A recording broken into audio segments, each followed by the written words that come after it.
Guys, how are we doing? And welcome back to the Fighters Forecast. This is Usman versus Buckley. Will the old buck get the win, or will the young guy coming up the totem pole, well, young guy coming up the totem pole, pull it off? Guys, it's a pretty good fight card. This is UFC Atlanta, Buckley versus Usman. I'm here to break down the fights for you to make you some money. Let's go.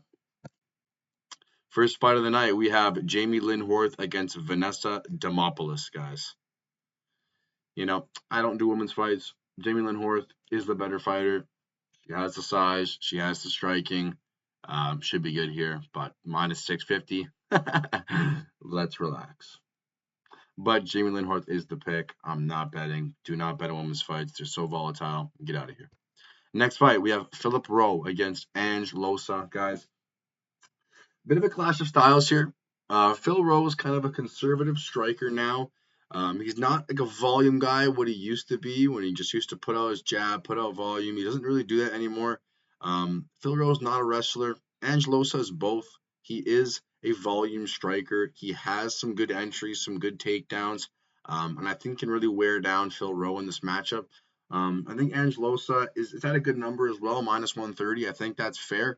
Angelosa was losing to Brian Battle before faking an injury. But Phil Rowe, he's just not as good as Angelosa. He's not on the level of Angelosa. I think the wrestling is going to be way too much in this matchup for him. He's going to clinch him against the fence. He's going to throw him down to the ground. I think Angelosa can get on top of him, ground and pound, or he can just lay like a wet blanket on Phil Rowe. I like Angelosa in this matchup, and I think we're getting good odds here as well at minus 130. Next fight, we have a new fight. It is Ricky Simone against Cameron Smotherman, guys. Cameron Smotherman, a good striker, a very good striker, but he just got taken down a bunch of times by Siri Sidney. Siri Sidney is a striker. He is not a grappler. That is concerning in this matchup. Ricky Simone is a grappler, is a wrestler, should have Cameron Smotherman's number. I think he just outpresses him. He just continuously clinches him against the fence and takes him down. Even though Smotherman has good scrambles, Smotherman is not a guy that's going to be there. I think Smotherman's going to be dying in this fight from the pace and the pressure of Ricky Simone. We'll see if Ricky Simone can wet blanket him or sub him. But if he can't and Smotherman finds success on the feet, I will not be shocked. It is short notice. Ricky Simone's going to have the pace, going to have the pressure, and I think he puts this guy away. So give me Ricky Simone in this matchup. We then have a pretty close fight here. We have Cody Durden against Jose Ochoa. Guys, this is a pretty interesting matchup. I don't like any of these fighters at flyweight. Jose Ochoa is the prospect. He is 24 years of age. It's hard to pick against age here, but Cody Durden is a tough motherfucker, man. Cody Durden, he is the fighter I like to watch, guys.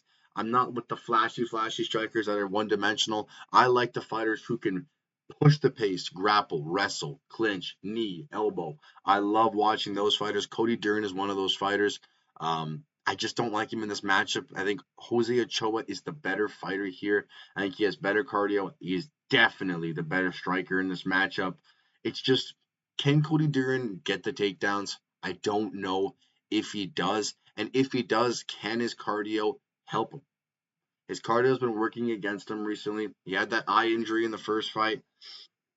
I have Jose Ochoa in this matchup. Not confident in that pick, but if I had to pick a guy, I'm gonna go with the young buck Jose Ochoa in this matchup. We then move on to one of the heaviest favorites in UFC history, Malcolm Wellmaker, the Atlanta native, against Chris Moutinho. If that name rings a bell, guys, okay, don't mind that voice crack, bro. What are we doing over here? If that name rings a bell, Chris Moutinho, he got his face smashed in by Sean O'Malley on short notice, guys. Chris Moutinho is not good anywhere, but somehow on the regional scene, he's racked up 5 straight wins and he has earned his opportunity to get back into the UFC. But Malcolm Wellmaker fighting this guy is pretty much like, hey, Chris, congrats on winning 5 in a row. I'm going to feed you to one of the dirtiest prospects in the bantamweight division. Malcolm Wellmaker. This guy's punching power, his counter striking is absolutely phenomenal, guys. Chris Moutinho is very hittable. and he's going to get hit hard. He's going to get dropped, and he's going to get finished in this matchup. Malcolm Wellmaker by KO is there, will be played. Malcolm Wellmaker should KO this guy within the first or second round. Moving on to the two old guys, Michael Chiesa versus Court McKee, 37 versus 40. Court McKee looked pretty good in his last matchup. He had some good grappling. He choked him out. He looked pretty nice in that matchup, but he's going up against a guy who's better at grappling than he is. Michael Chiesa used to be one of the best, not best, used to be one of, how am I trying to put this? Michael Chiesa was an elite welterweight at his prime. He's not there anymore. He does the television broadcasting things. Michael Chiesa is a grappler at heart. Both these guys don't have hands, especially Michael Chiesa. Court McKee's a bit better in the striking. But if I have to pick a fight here, I'm not touching this fight betting-wise. But if I had to pick a fight here, I'm going to go Michael Chiesa because I think he has the pressure, he has the cardio, and he has the wrestling and grappling that can win him this matchup, guys. Pushing the pace on a 40-year-old Court McKee, I think wins him the match. He can clinch him against the fence. He can take him down and lay on him for a little bit and wear him down. I think Michael Chiesa is the pick, but I'm not touching these odds at minus 400. Moving on, we got Paul Craig against Rodolfo Bellato. This is literally a hooligan caveman fight. Paul Craig has one of the worst striking I've ever seen in the UFC, guys. This guy got beat by Bo Nickel on the feet. I want you to take that in. This guy got beat by Bo Nickel on the feet. That should tell you all you need to know about Paul Craig. He has fantastic jiu-jitsu, terrible wrestling to get it there. But if you want to take him down, Paul Craig says, come on my guard. Come on my guard. I'm going to fucking armbar you. That's what Paul Craig says. He is one of the worst stand-up fighters I think I've ever watched, but his ground game is dirty as fuck. That is Paul Craig in a breakdown. Rodolfo Bellato gives me the vibe that he goes, well, I don't give a fuck about his jiu-jitsu. I'm Rodolfo Bellato. I'm a caveman. I'm going to go on his guard, take him down, ground and pound him. He's not going to snatch my arm. I don't know. Rodolfo Bellato gives me that vibe. Doesn't give me a smart fighter vibe. Rodolfo Bellato definitely can get subbed here if he tries to go for a takedown, which he does do in fights. He does try and go for takedowns in fights. If Rodolfo Bellato does not stay on his feet and try and strike with this guy, he is stupid. And I would never bet on Rodolfo Bellato if he tries to take this guy down. Especially if he gets armbarred. He should be cut if he gets armbarred. There's one danger to Paul Craig. Don't go on the mat. That's it. If you strike with Paul Craig, you're going to win the fight. That's as easy as I can put it. Rodolfo Bellato's the pick. If he gets subbed, he should be cut from the UFC. Paul Craig's atrocious on the feet. Just stand up, Rodolfo. Just stand up. Next, we have Alonzo Menifield against Omar Sy. Omar Sy is a very well-rounded light heavyweight, guys. He's a good fighter from France. I've watched him fight a couple times. He's been in the decision a couple times. He's had some KOs. He's had some submissions. He's very well-rounded. Omar Sy has great striking differentials, has great takedowns, has great entries. I think he is a problem in this light heavyweight division. I think he is a sneaky prospect in this division. The odds say so. Minus 800 for Omar Sy. You know, it is what it is, guys. Is it playable? I don't know. Like, Alonzo Menifield is not a bum, but he's extremely undersized in this matchup. He's older than Omar Sy. The reach is not there for Alonzo Menifield. He's a worse grappler. He lands less. Like, everything stacks against Alonzo Menifield in this matchup. I think Omar Sy runs through this guy and finishes the fight any way he wants. Next up, we got Mansour Abdul Malik against Cody Brundage, guys. Cody Brundage is one of the weirdest fighters to break down like on any card. You know, he goes out there and loses to Hassan Abdul. It's Hassan something Malik. It's very close to Mansour Abdul Malik. He goes out and loses or fakes an injury, whatever. Cody Brundage gets in his head. He gives me the vibe that he's not confident in himself until the moment happens when he lands. Until Cody Brundage lands, he looks so unsure of himself, such a question mark on the top of his forehead. Cody Brundage needs to see success to be successful. Mansour Abdul Malik, myself and my roommate Christos have been very high on this guy. We like his wrestling. We like his striking here. We think he walks through Cody Brundage. Cody Brundage has fast hands. He's pretty athletic, but Mansour Abdul Malik is going to run through this guy, guys. He has the wrestling credentials, which play a big part in this matchup because we do believe Cody Brundage is a close, if not a little bit worse than Mansour Abdul Malik in the striking, but the wrestling gap, I think it's immense. I think Mansour Abdul Malik's too powerful, too strong, and he has good entries that can get Cody Brundage to the ground and tire him out to wear down the power in his hands. I do have Mansour Abdul Malik minus 800. It's a bit crazy. I think Umar Sy at minus 800 is a way better value than a Mansour Abdul Malik. But he should win by any way he wants. Mansour Abdul Malik's the pick. Moving on to another Cody. It is Cody Garbrandt against Raoni Barcelos. Raoni Barcelos coming off that decision win against Peyton Talbot. Peyton Talbot must have fucked everybody in that matchup, guys. I mean, if you're playing Peyton Talbot at minus 1200, I mean, you're an idiot. Sorry. I don't care if he's a fucking 8-leg parlay piece. You're an idiot. Don't play anybody at minus 1200. There's literally no value. It makes no sense whatsoever. Raoni Barcelos completely out-wrestled Peyton Talbot. Peyton Talbot is more of a flat-footed striker. Tons of power, just not the best footwork to go along with it. This is a complete opposite matchup of Peyton Talbot. Cody Garbrandt's compact. He has great footwork. Cody Garbrandt's got decent wrestling. Cody Garbrandt, I think, wins this matchup. I think Cody Garbrandt beats Raoni Barcelos. People say Cody's chin's gone. He hasn't been chinned in 6 years at 135. I think his takedown defense will hold up if Barcelos wants to engage in the grappling. And the striking of Cody Garbrandt is better than Raoni Barcelos. Give me him in this matchup. I love the number at plus 170. I understand where all the hype is coming from. Raoni Barcelos is a wrestler, can wrestle, can strike. He is well-rounded, but Cody Garbrandt is going to have the footwork to evade the wrestling, is going to be better striking. Give me Cody Garbrandt in this matchup. We have Edmund Shabazian against Andre Petroski.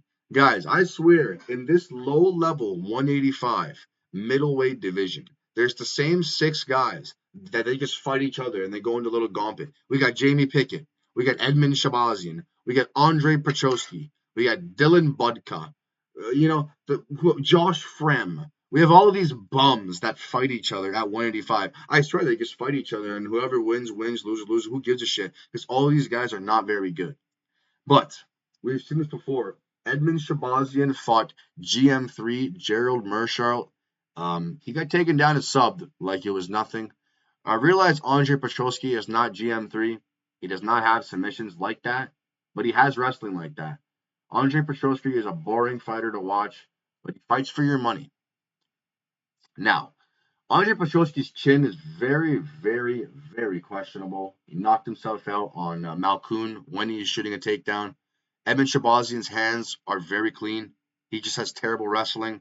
So this is pretty much, can Andre Petroski wear this guy out, get an early takedown to win the fight, or is Edmund Shabazian going to light this guy up on the feet and just win by KO? Guys, I'm going to go Edmund Shabazian. I've been fucked before by him, but I think he beats Andre Petroski.